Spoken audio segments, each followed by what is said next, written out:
The court cases are fairly straightforward, but the politics and positioning is complex. I spoke to Liberian Minister of Information, Cultural Affairs and Tourism, Lewis Brown.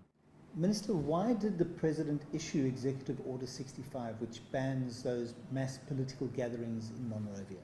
Executive Order number 65, we thought was yet another tool to aid in the fight against Ebola.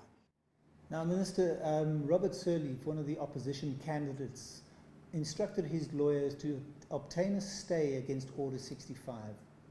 Why did he do that, do you think? And will your government appeal or go to court to fight for that executive order to stay in place?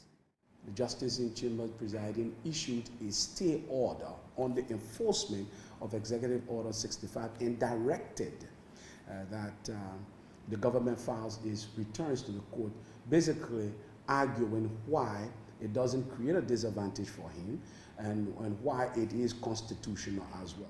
Now, there's another court case that's underway that relates to the senatorial elections, and that's the eminent parties and some of the opposition parties that have gone to court asking that the court actually postpones these senatorial elections. What's the government's position on this?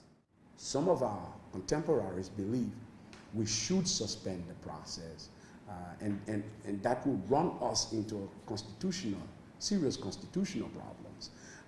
And we are saying, no, we believe we can discipline ourselves so that Ebola does not rob us of that opportunity and take us to that constitutional cliff. Minister, you've explained this quite interestingly. On one hand, you're asking the court to enforce the fact that you don't want to have political gatherings happening on the streets because, as you say, it's about Ebola.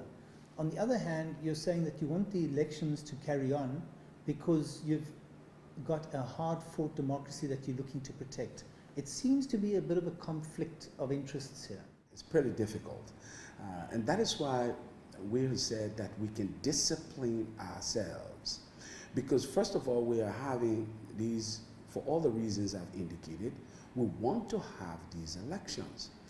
But we cannot have them as we would normally do, overcrowding, because this is spread by bodily contact. The next couple of days are going to be really interesting from a political point of view. While at the same time the country is fighting this Ebola disease and epidemic, they're also entering this political debate which is important for the entire country. I'm Angelo Coppola for CCTV in Monrovia, Liberia.